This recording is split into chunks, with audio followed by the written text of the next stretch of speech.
Run out হওয়ার পর যেন নিজেকে আর সামলাতে পারলেন না তাওহিদ হৃদয়। হতাশা, ক্ষোভ আর কষ্টে মাঠের মাঝখানে ছুঁড়ে ফেললেন ব্যাট। তাওহিদ হৃদয়ের সেই প্রতিক্রিয়ায় বলে দিচ্ছিল এই আউটটা কিছুতেই মেনে নিতে পারছিলেন না তিনি।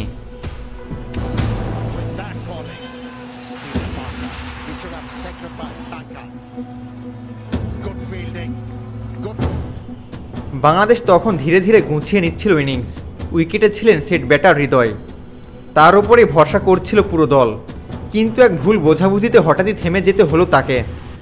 আর সেই রান আউটের পরে হৃদয়ের প্রতিটি অভিব্যক্তি যেন বলে দিচ্ছিল এই উইকেটটা শুধুই নিজের ইনিংসকে থামায়নি, বরং এটি ছিল পুরো ইনিংসের মোড় ঘুরিয়ে দেওয়া একটি উইকেট। কলম্বোর প্রেমাদাসায় সিরিজে টিকে থাকার লড়াই টসে জিতে ব্যাট করতে নামে বাংলাদেশ। কিন্তু ম্যাচের সবচেয়ে আলোচিত ঘটনাটি ঘটে ইনিংসের ৪১তম ওভারে। সেট ব্যাটার তাওহিদ হৃদয়ের অনাকাঙ্ক্ষিত রান আউট। ব্যাটিং সতীর্থের সঙ্গে ভুল বুঝাবুঝিতে প্যাভিলিয়নে ফিরতে হয় তাকে।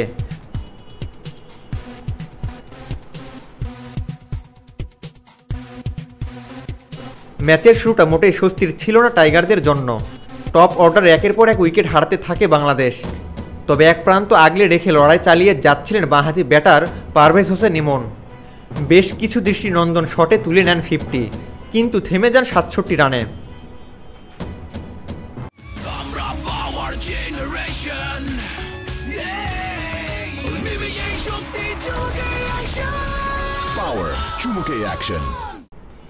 ইমনের বিদায়ের পর বাংলাদেশের ব্যাটিং দায়িত্ব এসে পড়ে তাওহিদ হৃদয়ের কাঁধে। ঝুঁকিমুক্ত ব্যাটিং এবং দুর্দান্ত রানিং বিটুইন দ্য উইকেটের দরুন 50 স্পর্শ করেন মাত্র 2টি বাউন্ডারিতে।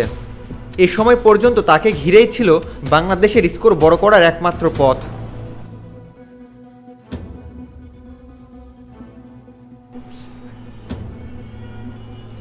কিন্তু ঠিক এমন সময় ঘটে অপ্রত্যাশিত ঘটনা। ইনিংসের ৪১তম ওভারে অসিতা ফার্নান্দোর একটি of cutter length delivery deep mid wicket অঞ্চলে ঠেলে দিয়ে প্রথম রানটি নেন হৃদয়।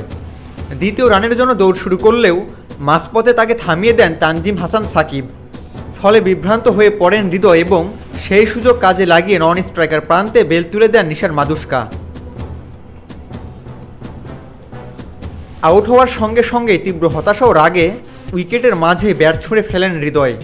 নিজের উপরে অসন্তুষ্টি, সেই সঙ্গে দলের গুরুত্বপূর্ণ সময় উইকেট হারানোর আফসোস, সব কিছু যেন প্রকাশ পায় তার সেই প্রতিক্রিয়ায়।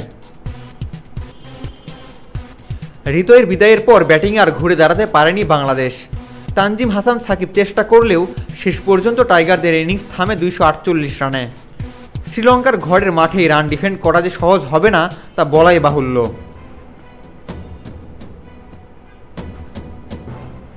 আবু তালহা, অন ফিল্ড।